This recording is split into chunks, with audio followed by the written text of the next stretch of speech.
자, 수업을 또 3일차 강의를 시작을 할게요. 또 벌써 처음에는 어떻게 할까 떨렸는데 막상 시작하고 나니까 금방금방 시간이 또 가는 것 같아요.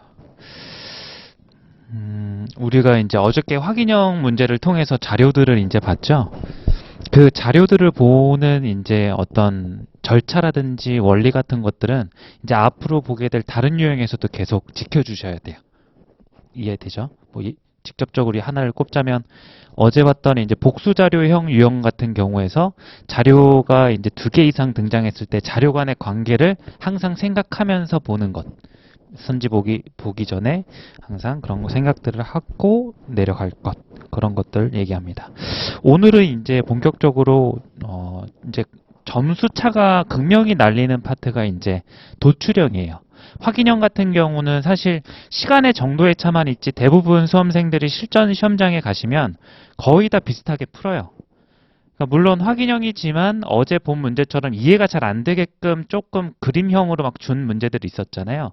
그런 건 어려울 수 있지만 그런 몇 문제 제외하고는 거의 비슷하게 이제 풀 건 풀고 틀릴 건 틀리고 넘길 건 넘기는 형식인데 이제 차이가 나는 부분이 이제 도출형이에요. 아이디어의 싸움이거든요. 여기 부분은 이제 여러분들이 조금 만약에 제가 오늘부터 이제 오늘 내일 위주로 얘기할 부분들이 본인이 딱 봤을 때 내가 저런 생각을 거의 해본 적이 없다 싶은 것들은 다 이제 메모해 놨다가 거의 습관화가 되도록 익히고 체화까지 해줘야 돼요. 제가 봤을 때는. 자, 이제 첫 페이지부터 또 이제 주소를 한번 찾아가 보도록 하겠습니다. 오늘 이제 다룰 내용은 도출형 문제를 할 거고요. 이 도출형 문제 같은 경우는 단순히 수치를 확인하는 문제가 아니기 때문에 연역적 사고를 통해서 어떤 여러분들의 생각을 하나씩 나눠서 이제 정리를 해야 됩니다. 그럼 거기에서 보시면 이제 그 제한 시간 보이시죠? 핏셋 특징 해놓고 제한 시간. 시간이 부족해서 이제 문제를 푸는 데 있어서 단순히 이제 연습을 통해서 익숙해지는 것도 한 방법이지만 또 하나의 방법이 있었다고 했었어요. 첫 번째 시간에. 뭐냐면 자주 나오는 아이디어들을 유형화를 해가지고 미리 그 아이디어들을 문제에 적용되는 스킬 같은 것들을 정리를 해두는 거예요. 그런 것들을 처음 풀었을 땐 시간이 조금 오래 걸리겠지만 이걸 정리를 해두면은 이거 이 문제 유형이구나 알아채면은 바로 그 스킬을 연습했던 거를 적용하면 시간 단축을 할 수 있겠죠. 그래서 이제 오늘 주로 할 거는 도출형에서도 유형화를 할 수 있는 것들에 대한 내용들을 주로 몇 가지를 다룰 거거든요. 자, 주소는 여기고 페이지는 거기로 가시면 될 것 같아요. 도출형이니까 페이지 12페이지 한번 가보시겠어요? 12페이지. 이제 제가 준비한 자료에서는 도출형이라는 유형이 13페이지부터 시작이 되지만 12페이지에 이제 올해의 문제가 아니라 작년 5급 문제를 하나를 섞어놨어요. 그래서 올해 첫 번째 날에 제가 그 그래프가 안 나왔다 그랬죠. 특이하게. 그래서 이제 원래 거의 매년 나오던 건데 안 나와가지고 얘기를 안 할 수가 없어가지고 작년 거를 한 문제를 이렇게 중간에 삽입을 해놨어요. 자, 그럼 여기를 한번 잠깐 문제를 볼까요? 풀 건 아니에요. 요거는 이제 오늘 할 거는 제가 문제 푸는 시간을 좀 많이 안 드릴 수도 있을 것 같아요. 설명이 주거가 될 것 같습니다. 자, 거기 이제 페이지 보시면 요것도 두 문제 세트 문제였었는데 왼쪽에 이제 표 하나와 그림 하나와 그림 2를 주어졌죠? 그리고 나서 이제 33, 34번 이렇게 된 문제인데 여기에서 이제 그림 1하고 그림 2가 차이점이 있다면 그림 1 같은 경우는 이거는 히스토그램이나 도수분포표에서 나오는 그런 그림이죠. 반면에 그림 2를 뭐라 부르죠? 여러분들 이제 다 배웠을 거예요. 좌표평면이라고 부르잖아요. 그죠? 그래서 이제 좌표평면이 나오는 케이스의 이제 문제를 우리가 한번 보도록 할게요. 자, 이제 앞에 칠판 한번 봐주세요.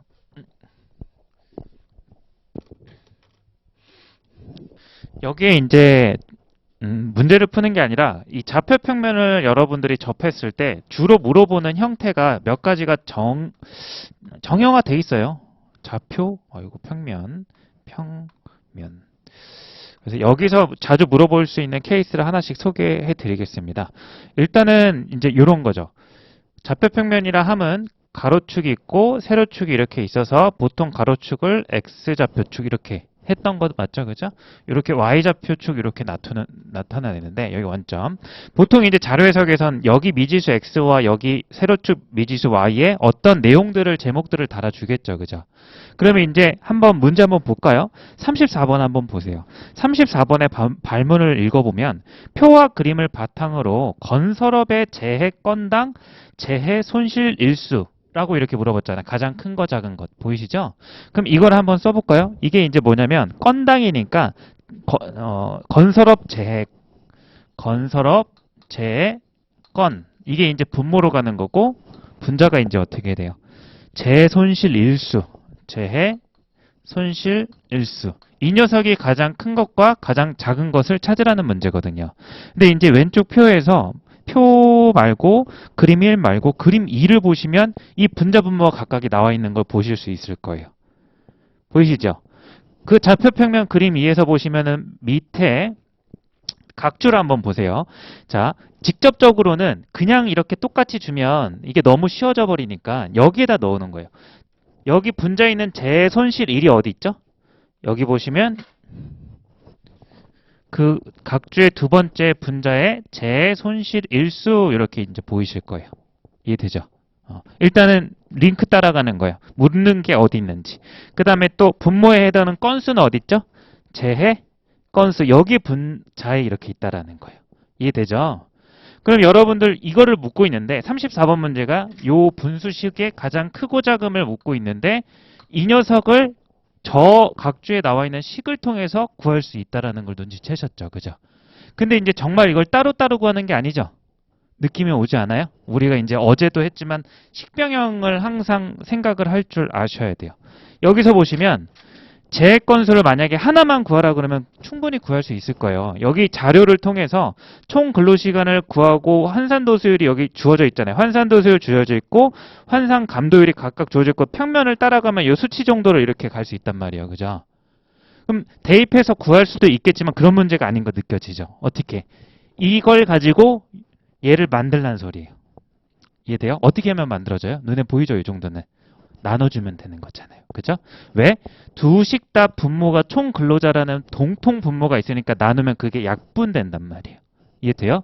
그래서 여러분들이 이런 문제를 이제 처음 보셨더라도 나중에는 전기출 이제 리뷰를 하시다 보면 계속 반복적으로 등장하는 유형이라는 걸 아실 거예요. 자, 그럼 이거를 요 나와 있는 식으로 한번 바꿔볼게요. 그럼 얘는 이제 뭐가 됩니까? 분모가 환산, 이거 잘 안 보시죠? 자, 분모가 환산 감도율분의 환산 도수율 이렇게 되는 거예요. 이해되죠? 자, 그럼 여기에 그림에서 좌표평면에서 보시면 환산 도수율이 어떻게 돼 있어요?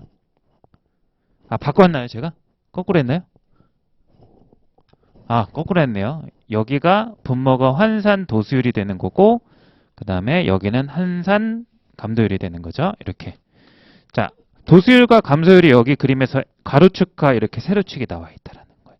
그럼 이제 이거를 굳이 이제 요 설명에 맞춰서 여기를 X축, 여기를 Y축이라고 써볼게요. 그러면 이제 뭘 물어본 거랑 똑같아요.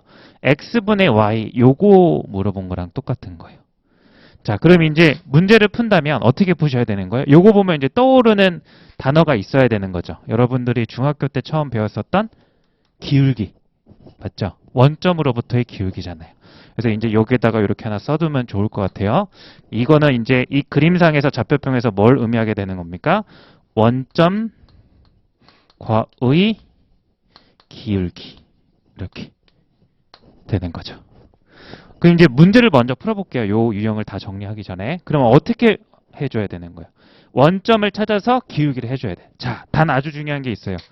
초창기 기출문제에서는 이렇게 안 줬는데 어느 순간 또 수험생을 조금 곤란하게 만들려고 어느 년도부터인가 이런 게 나와요. 보이시죠? 이게 불연속적으로 끊어진 거예요. 그래서 이제 이것도 하나 별 이렇게 쳐두세요. 이런 건 사소한 거니까. 그럼 이제 팁을 하나 드리자면 실제 원점이 여기가 아닐 수 있잖아요. 아닌 거잖아요. 그래서 실제 원점에 해당하는 간격만큼을 찍어주셔야 되는 거예요. 새롭게. 그럼 여기가 지금 5단위로 낮아지고 있으니까 사실상 원래는 여기가 한 칸이면 0.15잖아요. 그죠? 그럼 0.10한 요 정도 되겠죠. 0.5는 요 정도 되겠죠. 0.0은 실제 원점은 여기 있는 거예요.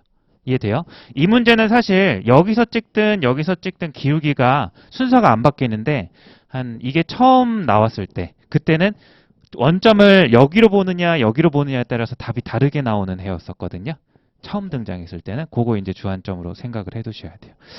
자, 그래서 이제 요게 기본이지만 또 하나의 트릭이 요렇게 이 수직선에 이렇게 물결 끊어진 표시도 있으니까 잘 알아두세요. 반복되는 기출입니다. 그래서 이제 어떻게 풀어야 되는 거냐? 그럼 원점으로부터 14년은 요 선의 기울기 이렇게 판단이 되는 거예요. 그러면 이제 17년은 요 선의 기울기, 18년도 요 선의 기울기 이런 식으로 생각할 수 있는 거죠. 그럼 그랬을 때 이제 눈으로 충분히 볼 수 있는 거예요. 몇 년도가 가장 기울기가 커요? 맨 위에 있는 2014년이 가장 큰 거예요. 그럼 몇 년도가 가장 작아 보여요? 그렇죠. 이렇게. 그래서 이 문제가 만약에 유형화를 이렇게 하나 해두시면 만나서 되게 반가운 거죠. 여러분은 이제 3일 동안 오늘 이제 3일 차인데 그동안 풀었던 문제 중에 제일 반갑지 않아요? 제일 좋죠. 한 15초면은 푹 풀고 넘어갈 수 있는 그런 유형입니다. 자, 이렇게 해서 이제 문제풀이는 이렇게 됐고요. 왜 이제 풀 시간 안 줬냐면 이렇게 안 풀고 다르게 푸는 건 의미가 없기 때문에 일부러 푸는 시간을 안 드렸어요. 자, 그럼 이제 여기에서 이제 입문 시간이니까 요거와 관련된 문제들이 여러 유형들이 조금 갈래가 나뉘는데 그 많은 문제들을 다 볼 시간이 없기 때문에 이 문제 가지고 그걸 한번 다 정리 한번 해보려고 해요. 그러면 이제 한번 정리해 봅시다. 여기에서 X축, Y축을 각각 X축, Y축을 가로와 세로축이라고 정의를 했을 때 우리가 이제 첫 번째 X분의 Y를 한번 이 문제를 통해서 살펴본 거죠. 그죠? 요거는 이제 오른쪽에 빈칸 많잖아요. 요거 한번 하단쯤에 절반 정도부터 한번 정리를 잘 해두세요. 요거는 이제 뭐예요? 원점과 의 선분의 기울기. 이게 단어를 제가 잘못 선택한 거예요. 원점으로부터의 선분이라고 해야 되나? 그건 알아서들 좀 판단해 써주세요. 자, 그래서 이제 이렇게 기울기를 가지고 눈으로 판단할 수 있다. 그래서 이제 기울기 눈으로 확인하는 거죠. 이 문제는 전부 다. 자, 두 번째는 이런 것도 있어요. 물어보는 게 이렇게 물어볼 수도 있잖아요. 가로축과 이제 어떤 문제는 뭐 예를 들어서 이런 거예요. 뭐 수학 점수와 영어 점수 이렇게 충분히 좌표 평면을 줄 수 있겠죠. 그럼 수학 점수와 수학 점수와 영어 점수의 합의 값이 가장 큰 것과 가장 작은 걸 골라라. 이렇게 물어볼 수도 있는 거 맞아요? 그 얘기는 이번엔 x와 y를 어떻게 한 거죠? 더한 거죠. 그죠? 더한 값의 최대치에서 이렇게 물어볼 수도 있는 거예요. 이해돼요? 그러면 이제 한번 볼게요. 수학 점수라고 생각하세요. 이해가 잘 안 되시면 저는 기호를 쓰지만 영어 점수를 합한 거의 이 녀석의 정체는 어떻게 해결해 줘야 되는 거예요? 요거를 자, 이건 조금 이해를 시키기 위해서 위에도 조금 쓸게요. 이게 왜 이렇게 된 거죠? 왜냐하면 x분의 y라는 녀석의 가장 크고 작음을 나타낼 때 그 값을 어떤 상수 k라고 이렇게 둘게요. 그러면 이 식을 양변을 정리를 해서 x를 곱해주면 y는 kx 이렇게 나오는 거잖아요. 이해되죠? 그럼 y는 kx 이거 뭐라고 부르죠? 중학교 1학년 때, 요새도 중학교 1학년 때 배웠는지 모르겠는데 정비례 함수, 나중에 가서는 1차 함수 이렇게 부르잖아요. 그 1차 함수의 요 k 정체가 기울기다라고 이렇게 배우셨을 거예요. 기억나시죠? 그죠? 자, 그럼 여기도 이제 마찬가지예요. 한번 증명을 수식으로 먼저 해볼게요. x 더하기 y라는 값이 어떠한 상수값으로서 각각이 존재할 거란 말이에요. 맞죠? 그럼 이거를 함수의 식 형태로 정리를 하게 되면 어떻게 되는 거예요? y는 마이너스 x 플러스 k 이렇게 정리가 되는 거 맞아요? 그럼 우리가 알고 싶어 했던 두 점수의 합의 변화는 누구를 나타내요? k를 나타내잖아요. 그죠? 그럼 이 함수식에서 k가 어떤 의미를 가져요? 여기서는 기울기의 의미를 가졌는데 여기서는 어떤 의미를 가지죠? 그렇죠. 기울기가 마이너스 1인 직선의 y절편 이렇게 되는 거예요. 이해돼요? 그래서 이것도 한번 적어볼게요. 기울기가 마이너스 1인 직선의 y절편 이렇게 이런 유형의 문제도 충분히 등장할 수 있는 거죠. 물론 합이니까 뭐 그냥 더하지 이렇게 해도 뭐 합이니까 금방 할 수도 있지만 확실히 눈으로 보는 게 편해요. 자, 이제 요건 문제가 없으니까 만약에 눈으로 본다. 그러면 이제 여기서 가로와 이제 이걸 한번 바꿔볼게요. 수학 점수고 요게 영어 점수라고 했을 때 합의 값이 가장 큰 건 몇 년도일까요?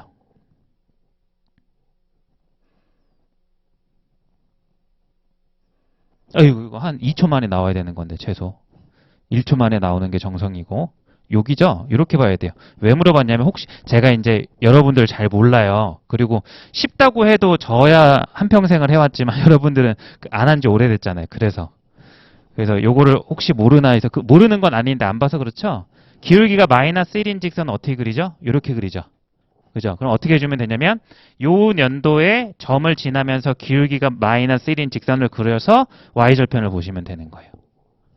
이해할 수 있겠어요? 그래서 뭐 굳이 여기를 나타내면 K 이거는 뭐 문제가 아니니까 눈으로만 보세요. K 2014 이렇게 되는 거죠. 여기 점이. 이해되죠? 그럼 요 점의 수학 점수와 영어 점수를 합을 구하려면은 각각 수치 구할 필요 없이 어떻게 보면 되는 거예요? 또 마찬가지로 이렇게 그어가지고 y절편 이렇게 보시면 되는 거예요. 이해할 수 있겠어요? 그러면 이제 몇 번 해보니까 이런 걸 안 해도 된다는 걸 알죠? 그냥 제일 높이 떠 있는 녀석이겠구나 이렇게 생각하시면 되는 거예요. 그래서 1번도 마찬가지고 2번도 마찬가지고요. 눈으로 확인하는 거예요. 눈으로. 이걸 계산을 하면 남들보다 열등해지는 풀이가 되니까. 자, 그 다음에 세 번째가 이제 이게 순서가 뭐냐면 잘 나오는 빈출 유형대로 제가 순서를 잡았거든요. 한 세 가지 정도만, 네 가지, 네 번째도 있긴 한데 합시다 그냥. 얼마 안 걸리니까. 이번에는 뭐냐면 x 곱하기 y 이렇게 물어볼 수가 있어요. 뭐 이제 뭐 가로의 어떤 물건의 가로 수치 여기를 세로 수치라고 하면 이제 곱하면 넓이가 되는 거잖아요. 그럼 넓이가 가장 큰 거를 물어볼 수도 있는 거예요. 이해할 수 있죠, 그죠? 그럼 이제 똑같아요, 원래는.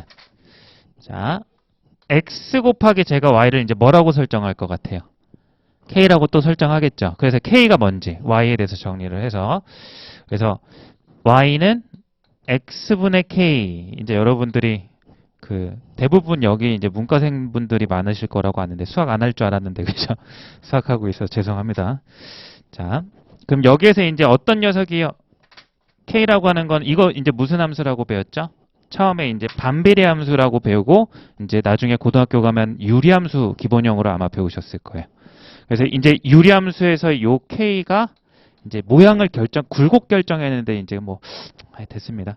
자, 요거는 이제 이거는 그나마 이제 알겠는데 경제학 하시려면은 이건 최소한 하실 테니까 요거는 이제 모를 수도 있어요. 경제학에서도 유리함수 나오죠. 많이 쓰죠. 경제학을 안 하실 수도 있겠구나. 직렬이 다양하니까. 자, 이렇게 생겼습니다. 유리함수는 이렇게. 그래서 기억을 떠올려 보시면 점근선 뭐 이렇게 있어가지고 이렇게 쌍곡선 모양으로 이렇게 있었던 그래프가 있었던 거예요. 그죠? 그랬을 때 이 K는 뭘 뜻했었냐면 요 굴곡의 정도예요. 굴곡의 정도. 이해하시죠? 그죠? 그럼 이제 특징이 뭐냐면 이 K를 볼 때 이렇게 보시면 돼요. 요거는 해석을 반대로 해야 문제에 적용하기 좋아요. 그래서 색깔을 다 빨간색을 쓰고 싶은데 안 보이시니까 이거 그래도 똑같이 가잖아요. K에 집중하는 게 아니라 여기에서 요거에서 집중해서 볼게요. 이 K는 오른쪽에 있지만 그럼 이제 얘의 그래프를 이렇게 해석을 해주세요. 이번에는 이걸 이렇게 한 번 더 쓰십시다.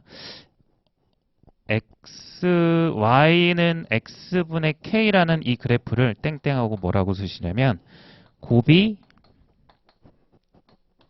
일정한 점의 궤적 이렇게 써주시면 될 것 같아요. 궤적. 자, 무슨 얘기냐면 보시죠. 여기 식 보시면 둘이 곱한 게 상수잖아요. 이식하고 이식 똑같은 그래프잖아요. 그러면은 이 그래프상의 모든 점들은 곱이 k로 일정하다는 거예요. 이해할 수 있어요? 자, 한번 볼까요? 2013년도가 있을 거예요. 이 녀석의 가로축과 세로축의 수치를 곱한 값이 있겠죠.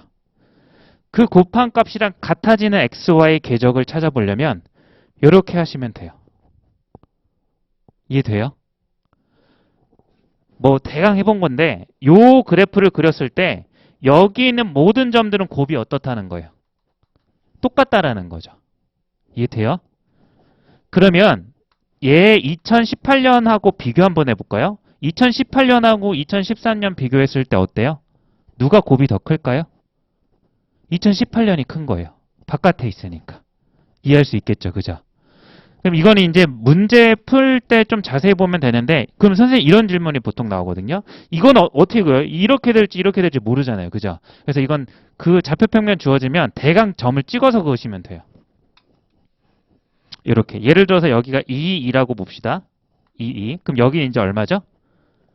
곱하면 4잖아요, 그죠? 그럼 곱해서 4 되는 게 여기 1이라 했을 때 얼마죠? 세로축은 8. 아, 미안해요. 어, 제가 좀 바보끼가 있어요. 이게 일부러 한 게 아니라 아무튼 죄송합니다. 자, 이렇게 점 한 두세 개만 찍으세요. 그런 다음에 연결시키면은 요 정도는 이제 오차 안 나요. 아시겠죠?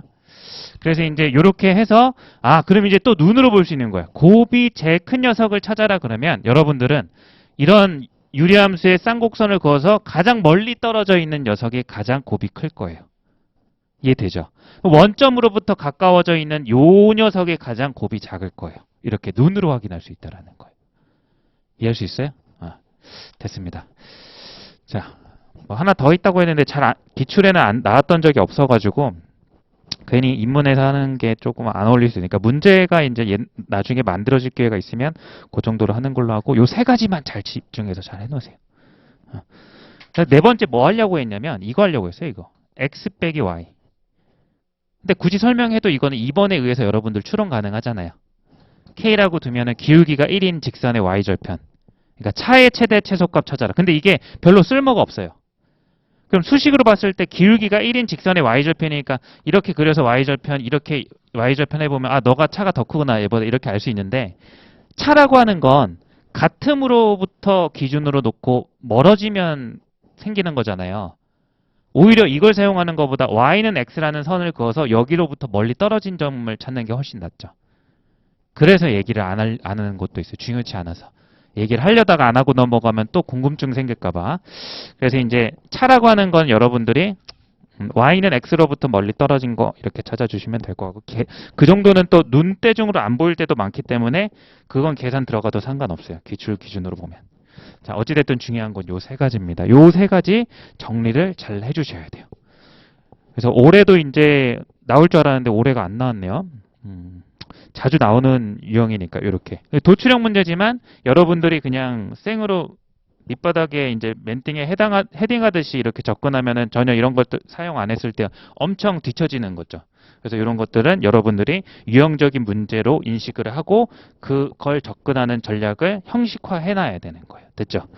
자, 이렇게 해서 이 문제는 마치겠습니다. 그 다음에 이제 다음 페이지 한번 볼까요? 자, 다음 페이지 문제는 저희가 이제 풀었어요. 첫날에. 자, 그래서 이제 요 기억나요? 도출형 문제 거기 페이지 13페이지 보시면 실번 문제 기억나죠? 한번 잠깐 복습해 보는 거예요. 어떻게 풀었던지 기억나죠? 체크가 돼 있나요? 인구에 체크돼 있죠, 그죠? 그래서 주어진 정보를 가지고 구할 수 있는 게 있을 때는 그거에 집중해서 보라 이런 얘기 했을 거예요. 도출형의 기본은 이런 거예요.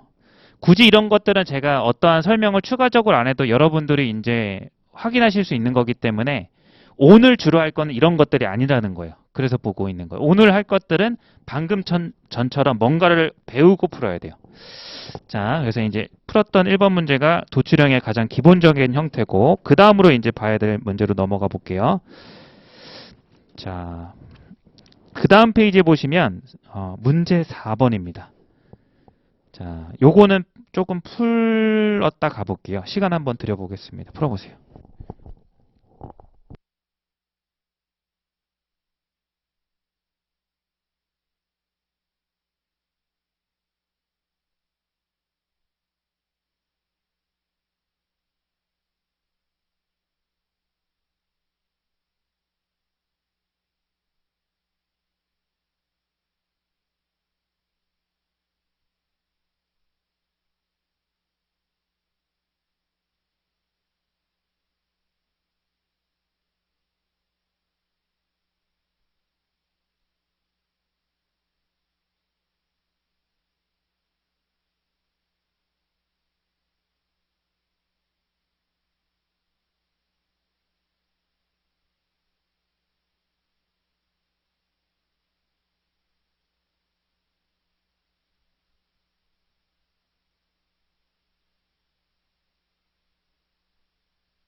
자, 시간은 요 정도 하겠습니다. 자, 혹시 지금 계산을 하고 계시다면 또 조금 잘못하고 계신 거예요. 자, 아직은 이게 유형 얘기를 하려고 이 문제를 뽑긴 했는데 이 문제가 직접적인 유형 문제가 아니라서 일단 풀이를 하고 마지막에 좀 정리를 할게요. 자, 풀어보겠습니다. 이제 어제 계속 연속적으로 푸는 거예요. 자, 절차는 발문을 읽어보면 다음 표는 2020년 12월 갑공구장 A부터 C 제품의 생산량과 불량품수에 대한 자료이다. 옳지 않은 거 체크 이렇게 잘 해놔요. 자, 그래서 이제 봤더니 문제 파악 단계는 되게 쉽죠. 이런 문제는 경험상 보면 이전 기출 살펴보면 자료가 되게 적게 주어지잖아요. 그러면 어려워요. 여러분들이 느끼기엔. 근데 이제 뭔가를 알면 쉽게 풀 수는 있는 문제예요. 분명히는. 자, A부터 C 제품의 생산량과 불량품 수가 있고 개가 나와 있고 어려운 거 하나도 없죠. 그 다음에 이제 불량품은 뭐 저희가 상식적으로 생각하는 생산량분의 불량품 수 이렇게 당연히. 그럼 이제 수율이라고 나오는데 생산량분의 생산량 빼기 이거를 이제 보고서 여러분 요 정도 정리는 해주셔야 돼요. 이게 사실상 1 빼기 불량률인 거예요. 맞죠? 분모 분자 각각 이렇게 하트 모양으로 정리하시면 이제 이런 것들은 센스적으로 항상 되어 해줘야 되는 거예요. 보자마자 안 물어봐도. 그래서 여기는 생산량분의 불량품 수구나 이렇게. 자, 그러면 이제 요거 같은 경우는 천천히 한번 쭉 순서대로 가볼게요. 여기는 이제 문제 푸는 게 목적이 아니기 때문에 순서대로 갑시다. 불량률이 가장 낮은 제품은 C이다. 만약에 이제 우선순위로 간다면 별로 안 가고 싶을 거예요. 수율을 안 썼잖아요. 그죠? 뭔가 불량품만 물어보니까 너무 단순히 묻는 거 아닌가? 자, 어찌됐든 맞을 것 같아요. 왠지 답이 아니라서. 자, 불량률 눈으로 보면 얼마죠? 0.1이고 여기는 0.1이고 여기는 0.1이 안 되죠? 그래서 이제 기억번은 맞다. 이렇게. 뭐 요거는 단순 계산이니까 굳이 적지 않아도 되고. 2번. 제품별 이제 여기가 중요해요. 제품별 생산량의 변동은 없고 불량품 수가 제품별로 100%씩 증가한다면 전체 수율은 82%다. 전체 수율을 어디서 찾을 수 있죠? 여기죠. 그냥 더해져 있잖아요. 이 문제가 그나마 좀 친절한 게 이거 원래 안 줘도 되는 거죠. 구할 수 있는 거죠. 근데 구하지 말라고 이렇게 준 거예요. 그럼 현재 이거의 불량률은 얼마죠? 100% 중에 9%에 해당하고 있는 거 보이시죠? 요거 현재 불량률은 이제 10,000개 중에 900개가 불량품이니까 그죠? 불량률을 따지면 얘가 9%가 이제 주어져 있는 거고 수율을 따지면 얘가 91%가 현재가 된다는 거예요. 혹시 이거 이해 못해서 만약에 조금 헷갈렸을 수도 있어요. 단순한 건데 이해하고 나면 되게 정보가 쉽게 느껴지죠? 그렇게 느껴져야 돼요. 자, 그럼 2번 다시 보면 불량품 수가 제품별로 100%씩 증가한다 그랬잖아요. 그럼 분모는 그대로고 분자가 몇 배가 된다는 거예요? 2배 된다는 거잖아요. 그러면은 불량품률도 당연히 몇 배가 되겠어요? 2배가 되겠죠. 18%. 이렇게 생각 그냥 해달라는 거예요. 당연하게. 다시. 불량품 수가 100%가 된다는 말의 다른 말은 뭐예요? 2배가 된다는 거예요. 이것도 쓸까요? 이제 아직 시작 단계니까. 불량품 수가 제품별로 100%씩이라는 말과 동일한 게 뭐예요? 아이고, 이거 안 쓰기로 했죠? 불량품이 2배 됩니다. 라는 얘기가 같은 거예요. 그럼 불량률은 당연히 2배인 거예요. 그럼 수율은 1에서 빼주면 된다고요. 막 열심히, 그러니까 이게 어렵지 않은데도 불구하고 지금도 시간 제가 압박 안 드렸잖아요. 그냥 풀고 계시잖아요. 근데도 풀 때랑 이렇게 들을 때 보면 내가 왜 저런 당연한 생각을 못했을까 이런 생각이 들 거예요. 그게 뭐냐면 이게 기본적으로 시간에 쫓기면 이게 너무 상식적인 것도 잘 이해를 안 하려고 하고 문제를 푸는 경향이 있어서 그래요. 그걸 깨주셔야 돼요. 그게 깨지는 순간 물론 이제 양치기를 해서 익숙해지면 저절로 깨지기도 하는데 그게 깨지는 순간 피셋이 되게 수월해져요. 자, 그래서 이제 계산 안 한다는 거예요. 그래서 옳죠. 82%라고 했으니까. 자, 3번 한번 볼게요. 제품별로 불량률은 변동이 없고요. 제품별로 100%씩 생산량이 100%씩 증가한다면 이거를 뜻을 이해하셔야 되는 거예요. 불량률은 그대로인데 생산량이 100%, 즉 2배 된다는 거잖아요. 그럼 당연한 결과가 뭐야? 불량품은 어떻게 될 것 같아요? 불량률은 그대로인데 생산량은 2배가 돼. 불량품도 2배가 되죠. 너무 당연한 거예요. 그러면은 전체 불량률이 바뀔까요? 안 바뀌어요. 분모 분자 똑같이 2배 되는데.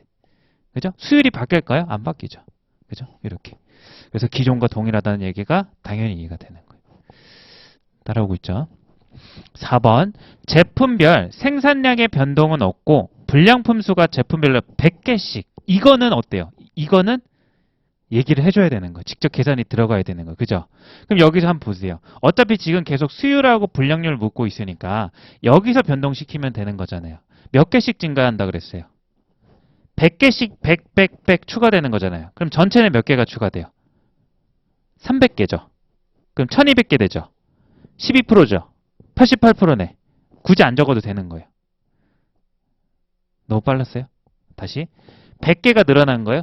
100개가 늘어나고 100개가 늘어나네요? 그럼 전체 분량 품은 몇 개가 늘어나요? 300개 늘어가는. 1200개 된다고요.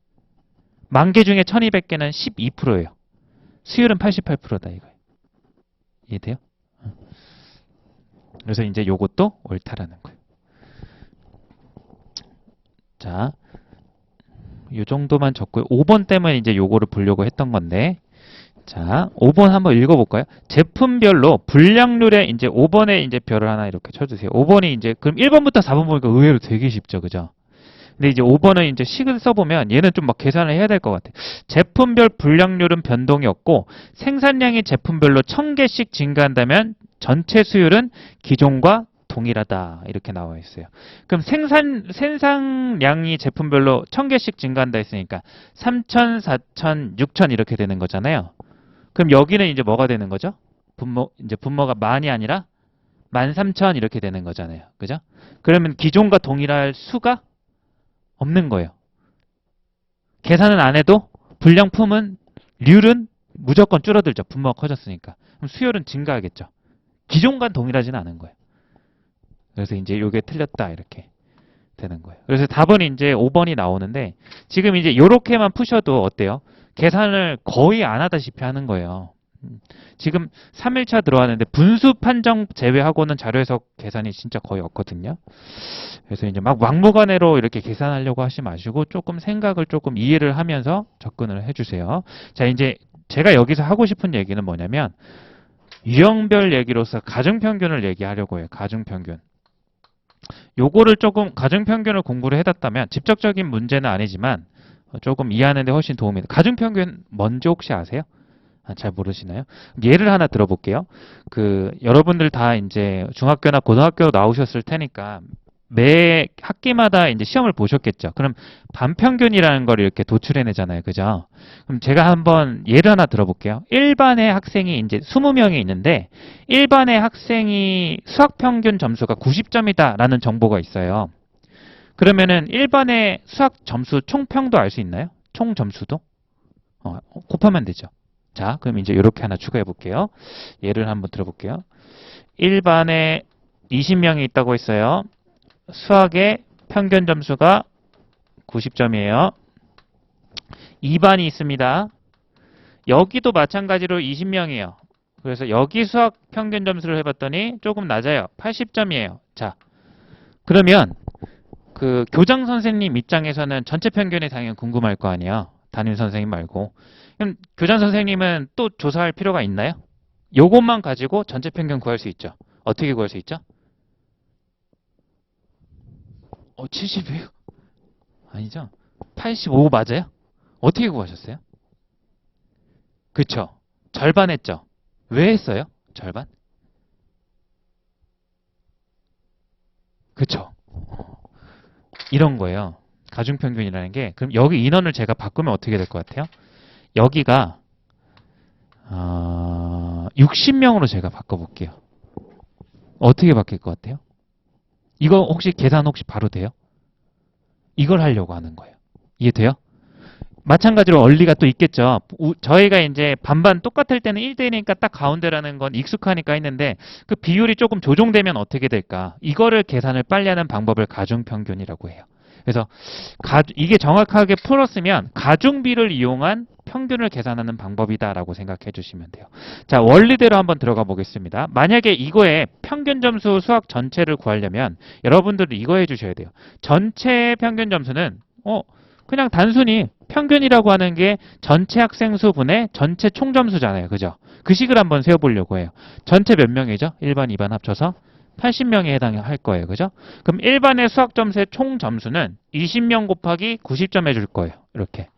그럼 마찬가지로 2반의 총 점수는 60명 곱하기 80점 해주면 되는 거예요. 이해되죠?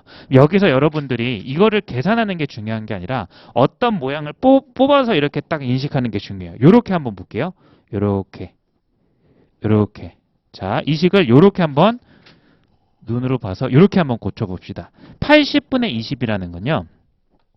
4분의 1을 의미하는 거예요. 이해돼요? 거기에 곱하기 얼마? 90. 마찬가지로 80분의 60이라는 건 뭐죠? 4분의 3이죠. 거기에 80이 이렇게 되는 거예요. 그러면 원래는 생각이 쉽게 갈 때는 이렇게 구하는 게 단순하고 뭐 이견도 없는데 우리가 시간을 줄이기 위해서 이거를 여기식에서 얘기를 해보자면 일반의 평균 점수에다가 일반이 차지하고 있는 인원의 비중만큼을 곱해주면 되는 거예요. 이해되죠? 당연한 거죠. 비중이 얼마예요? 20과 60의 총 80에 해당하는 거의 비중 20, 4분의 1. 이해돼요? 마찬가지예요. 2반의 인원에다가 2반의 인원의 비중을 곱해주면 그게 전체 평균이 나온다라는 거예요. 이해되죠? 자, 근데 중요한 게 이걸 계산해서 또 구하는 게 아니에요. 이거를 이미지로서 여러분들이 계산하는 것도 이게 시간을 최대한 줄여야 되니까 식 계산을 줄여놨는데도 이것마저 안 하겠다는 거예요. 자, 보세요. 막대기에서 이제 수직축을 하나 생각해서 점수의 수직축을 생각해 볼게요. 여기가 80이 있고 여기가 이제 90이 있는데 이게 수학 점수예요. 수학 점수. 자, 이랬을 때 20과 60의 이 전체 평균을 구할 때 요 계산은 요 수직선에서 요걸 의미해요. 여기가 인원수가 90에 해당하는 게 몇 명이었죠? 20명이 있었죠. 그죠? 그럼 여기는 이제 몇 명이 있었죠? 60명이 있었죠. 그죠? 그럼 인원의 비를 따져봐라 그러면은 몇 대 몇인 거예요? 인원의 비중이라고 하는 것은 3대 1인 걸 알 수 있잖아요. 그럼 이제 여기에다가 나중에 이게 처음에는 그려가면서 해도 좋아요. 근데 나중엔 머리로 하셔야 돼요. 3대 1을 이렇게 쓰세요. 비례식을 딱 이렇게. 그러면 전체 평균은요. 거꾸로예요. 1대 3에 위치한 요점이 되는 거예요.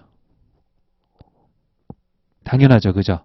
인원이 많을수록 그 반 점수에 가까워져야 되니까 반대예요. 그래서 이 식과 이 그림이 똑같은 얘기라는 게 이제 이해가 되는 거예요. 이해됐어요?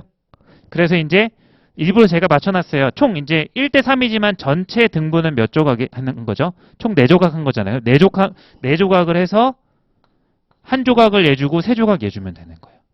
그럼 이쪽이니까 뭐가 되는 거예요? 82.5라는 거죠. 이렇게. 이해돼요? 자, 그럼 이제 이거는 처음이니까 제가 원리 하나 다 설명을 해가면서 왜 이렇게 되는지도 설명하고 그림 이미지화도 해드린 거예요. 그럼 나중에 이제 어떻게 되는지 알아요? 그냥 되는 거예요. 80과 90이죠? 눈으로 보면 1대 3이죠? 총 4죠? 그러면 한 등분단 2.5점이죠? 인원수 많은 쪽에 가깝게 해주면 되는 거예요. 82.5 이렇게. 이해돼요? 다시요. 여기에 인원수의 비가 1대 3이죠?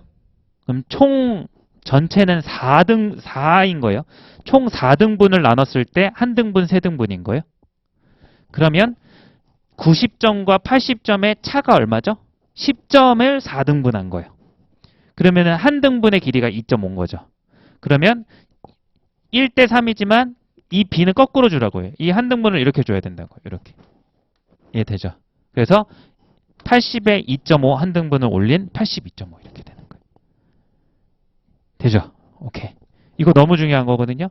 이게 올해 문제에서 이걸 직접적으로 쓰는 문제는 없어가지고 근데 이제 전기추를 보면 하나 정도가 아니라 많을 때는 진짜 한 문제 4개, 5개 관련되게 나올 때가 많아요. 써먹을 때가. 이것도 만약에 자료 해석에서 표 수치 계산하는 데에서 분수 비교 다음 중요한 걸 꼽아라 그러면 가중평균이에요. 그래서 요거는 아마 인문 수업 중에 가장 중요한 내용이 아닐까 싶은데요. 가중평균. 자, 연습 한번 해봅시다.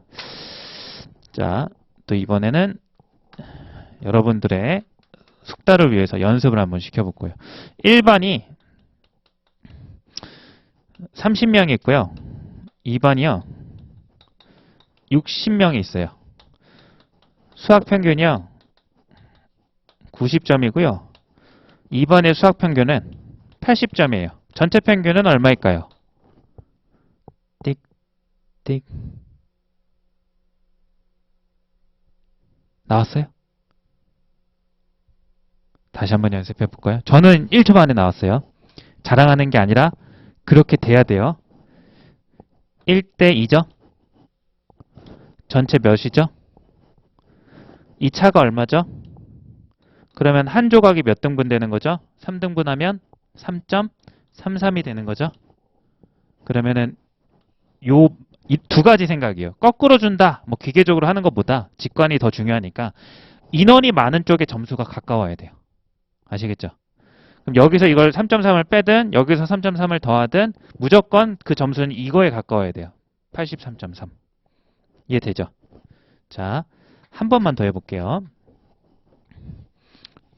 세 번째, 1번은 30점이고요.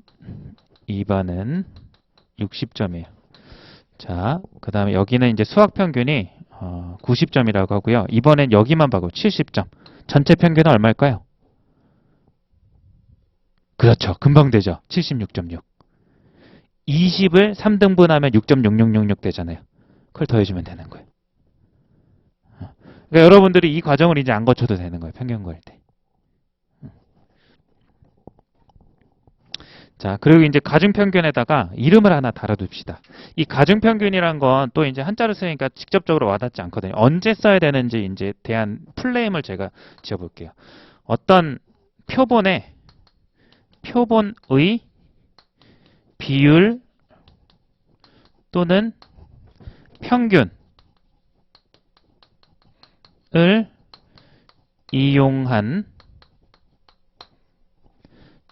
이용하여 이게 따라오고 있나요? 이용하여 전체 표본의 비율 또는 평균을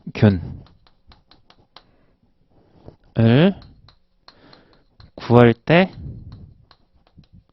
사용. 요거를 보세요. 그래서 이제 여기다가 비율에다가 동그라미 이렇게 쳐서 예를 들자면 뭐 안경 쓰는 비율 그리고 이제 뭐 확률 같은 거 있죠. 이런 것들을 얘기하는 거예요. 그 다음에 평균은 이제 뭐냐면 하나 더 써볼까요? 또 뭐 있을까요? 남성 비율 따로 쓸 필요 없죠. 여성, 남성 따로 쓸 그냥 성 비율이라고 하면 되겠다. 그죠? 어떤 집단의 성 비율을 따질 때에도 그죠? 그 다음에 이제 평균은 죄송해요. 자꾸 빨간색을 쓰네. 그 어떤 뭐 예를 들자면 또 점수 같은 게 있겠죠. 대표적으로. 그 다음에 이제 어떤 소지하고 있는 개수 뭐 이런 것들이 있을 것 같아요.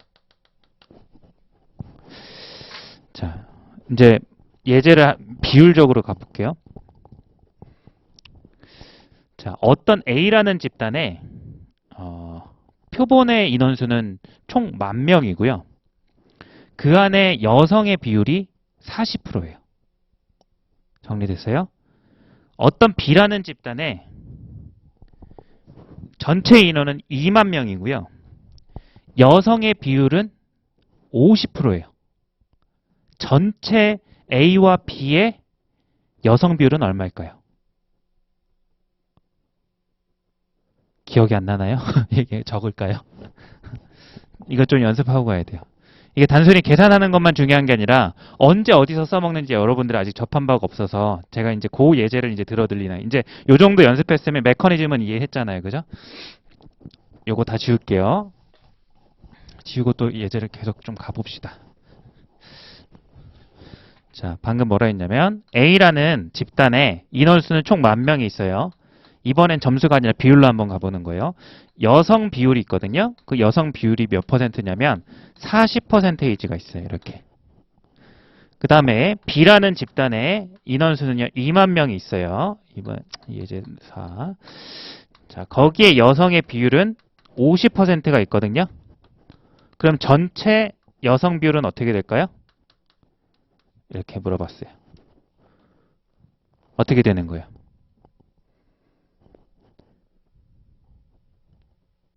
마음속으로 46.7 떠올렸어요? 안 떠올렸어요? 안 됐어요? 어떻게 하는 거냐면 1대 2죠. 비율로 하니까 갑자기 뭔가 다른 것 같아서 그런 거죠, 지금. 오케이. 그러면 이제 식 한번 또 보여드릴게요.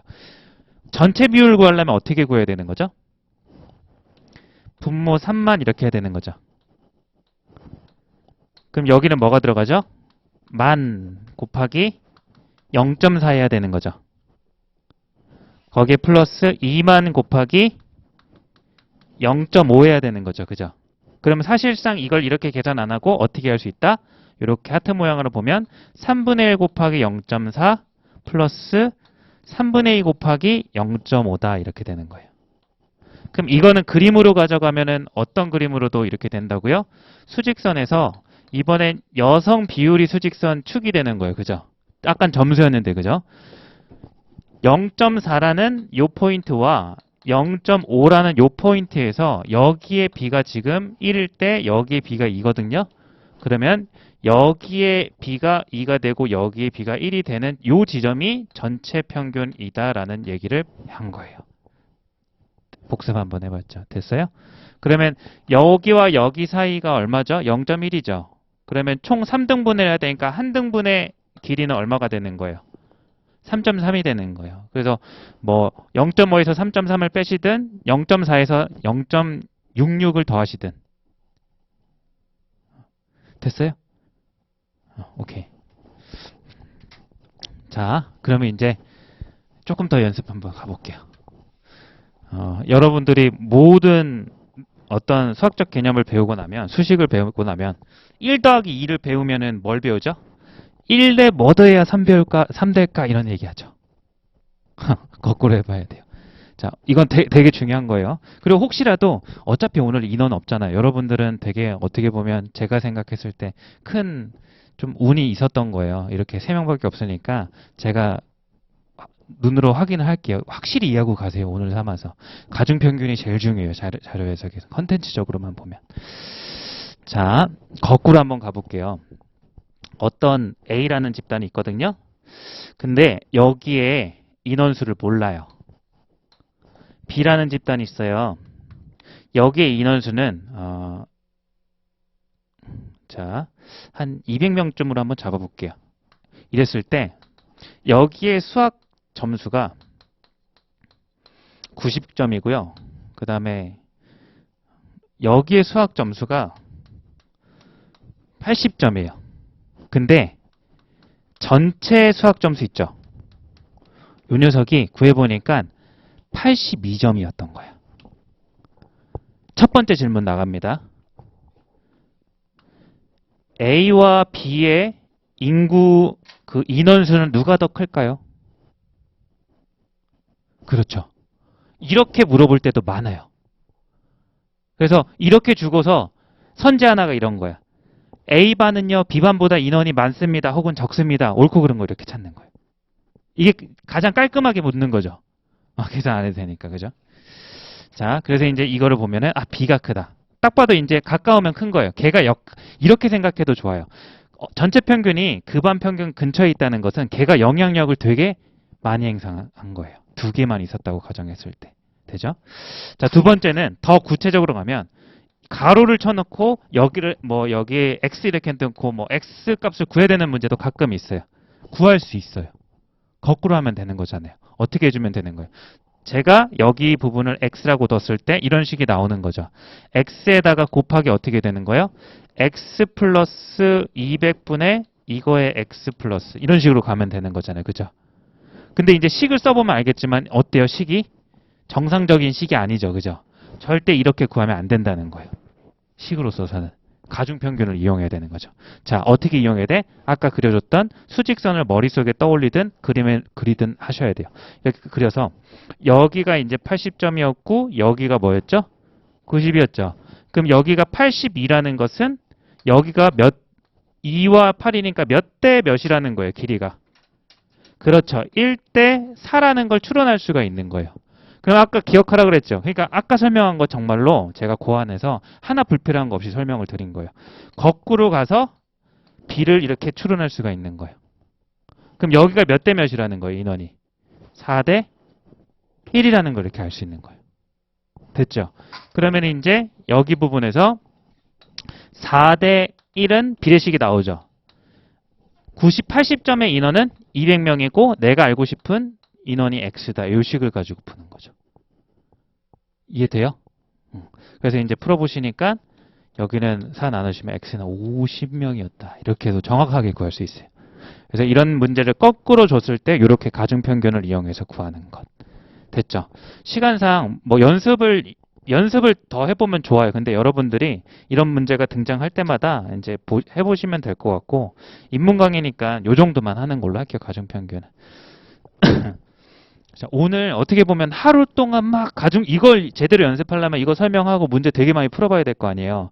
근데 이제 피셋에는 유형이 이것만 있는 게 아니까 많아서 어떻게 보면 하루에 최소 2분의 1은 요거에만 집중해도 부족할 것 같은데 인문 강의 시간상 좀 양해 부탁드릴게요. 이 정도만 가중평균을 설명하고 이해했다는 가정하에 넘어가도록 하겠습니다. 자, 여기서 이제 가중평균을 설명한 이유가 이제 문제로 다시 한번 돌아와 볼게요. 문제에서 여기 자 풀이 때문에 한 게 아니라 가중평균을 사용할 수 있는 거잖아요. 분량률 비율이잖아요. 이해돼요? 그럼 이제 만약에 이 문제가 요렇게 주어지고 이게 안 주어졌다 그러면 여러분들이 이제 가중평균도 구할 수 있는 거죠. 이해돼요? 단지 세 개라서 이제 좀 복잡한 것뿐이에요. 자, 세 개일 때 구하는 방법 연습 한번 해볼게요. 요 가지고 실제로 이제 9%가 나오는데 요게 이제 없다 생각하고 한번 구해보도록 하겠습니다.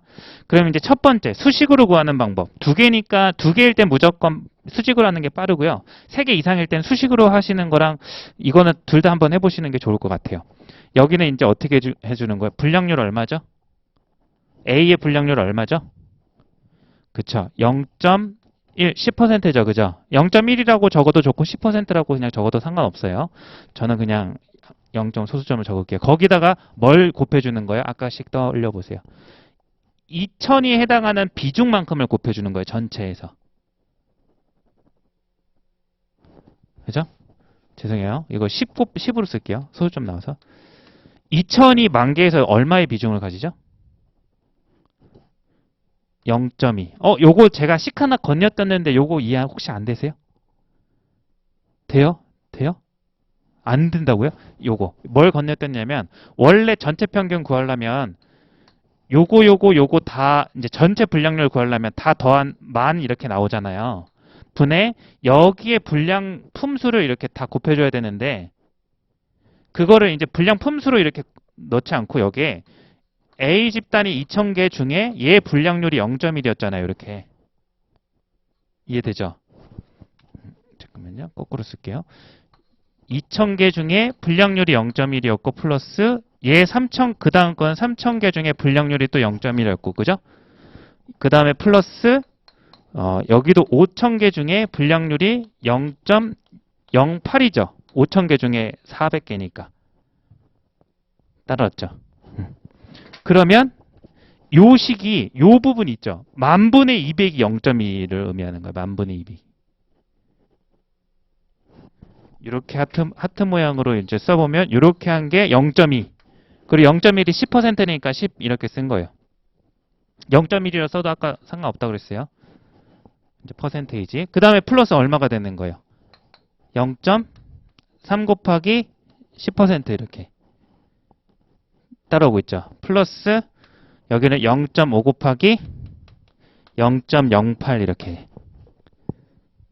이해돼요? 됐죠? 아, 8. 자, 이렇게 식을 써서도 구할 수 있어요. 그러니까 요식 하나를 건너뛸 연습을 하셔야 된다는 거예요. 이걸 또 동그라미 쳐야 되겠네. 이게 가중이에요.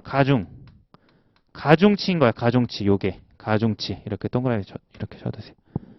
그 집단이 인구수가 전체 인구에서 차지하고 있는 비중. 이해돼요? 직관적으로 이제 가주셔야 돼요. 자, 그 다음에 이제 두 번째는 뭐냐면, 3개일 때 한 번에 구하고 싶으면 이렇게 구하시고, 근데 계산 조금 하셔야 되는 불편함이 있고, 두 번째는 3개 있어? 2개 하고 2개 하면 되지, 이렇게. 간단하죠, 그죠? 2개씩으로 가게 했으니까. 그럼 이거는 이제 어떻게 되는 거예요? AB의 전체 분량률을 먼저 구하려고 한다면, 여러분들은 이렇게 가시면 되는 거예요. 자, 수직선에서 각 집단의 분량률을 적어주세요. 얼마하고 얼마죠? 0.1하고 0.1이죠. 그 간격이 있어요, 없어요? 없잖아요. 그냥 0.1이죠. 할 필요 없이. 두 집단이 평균 점수나 비율 점수가 같으면 인원 상관없이 전체 집단은 그거 맞죠? 그래서 이제 여기가 0.1, 0.1이니까 동일하니까 여기서는 그냥 바로 0.1입니다. 이렇게 되는 거예요. 그래서 이제 첫 번째 단계. 그래서 이제 뭐 비슷한 거라든지 같은 게 있으면 이렇게 묶어 주시고요. 두 번째는 이제 나와 있는 거 전체는 이제 어떻게 되는 거예요? A, B하고 이제 요 녀석하고 C를 두 개로 해주는 거죠. 그러면 이제 여기는 다르니까 써볼만 하겠죠. 그럼 C라고 하는 녀석 같은 경우는 여기가 C인데 여기가 0.08의 분량률을 가지고 있었던 거 맞죠? 그 다음에 이제 여기는 A하고 B인데 0.1의 분량률을 가지고 있었어요. 그쵸?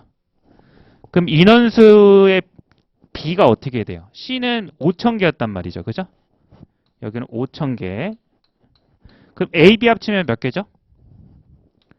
마침 또 5,000개죠. 이렇게. 그럼 지금 별로 큰 고민 안 되죠. 그죠? 그럼 전체 이 B가 얼마라는, 그래서 절차는 똑같이 지킬게요. 1대1이 아닐 때가 더 훨씬 많을 테니까. 1대1이니까 어떻게 한다?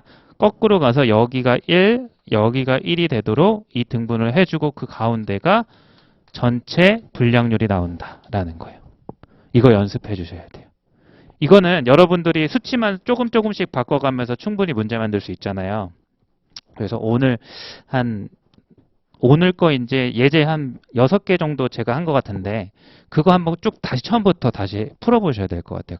그리고 이제 문제 만드셔도 좋고 나중에 나왔을 때 가중평균 나오면 목표는 어디까지 가느냐 이거를 적어서 푸는 게 아니에요. 이제 좀 느낌이 오지 않아요? 되게 간단하죠?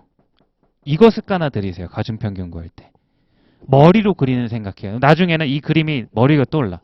머릿속에 뭐 신용을 해보자면 0.9, 0.8, 11 반반, 0.85 다시 0.9, 0.8 위에 게 1대2 그러면 한 등분은 3.3 그러면 0.867 뭐 이렇게 까지가 목표인 거예요. 시간을 안 써야 돼요. 아시겠죠? 이걸 적어서 생각하는 게 아니라 머릿속에 그려서 생각하는 데까지가 여러분들이 시험 보기 전까지 이거를 해주셔야 될 것 같아. 제 생각에는. 근데 이제 많은 수험생들이 저야 이게 무책임하게 저는 이미 되는 사람이니까 이렇게 얘기하는 건데 그게 쉽지가 않아요. 그래서 많은 수험생들이 실전 가서 적어서 푸시는 분들도 많아요. 근데 이제 제가 권장하는 거는 꼭 머리로도 되게끔 연습을 해주셨으면 좋겠어요. 자, 5번 선지 한번 보고 잠깐 쉬었다 갑시다. 자, 그럼 이 가중치를 왜 제가 이걸 연결을 이 문제랑 시키려고 했냐면 이렇게도 해석할 수 있어요. 자, 보세요. 어찌됐든 그럼 이제 가중치를 이용한 가중평균을 계산하는 방법을 보니까 구체적 식이 아니라 요 모집단의 이 크기가 되게 어떻게 보면은 전체 분량률을 결정하는 가중 비중이 되는 거죠. 그죠? 느껴지죠, 이제? 그럼 이 비중이 있는데 여기에 분량품수라고 하는 건 변동이 없고 이 모집단의 크기만 변화시켰잖아요. 1000 이렇게. 그럼 원래는 2대 3대 5였던 게 3대 4대 6으로 그 B가 변하게 돼요. 그러면 당연히 B가 변하면은 전체 분량률도 어떻게 돼요? 바뀌겠죠. 당연하게 되는 거예요. 그렇게도 해석할 수 있기 때문에 한번 억지로 조금 가중평균을 연결 지어봤어요. 자, 어찌됐든 이렇게 해서 5번이 틀린 답이 되는 거고 잠깐만 쉬었다가 또 이어서 하겠습니다.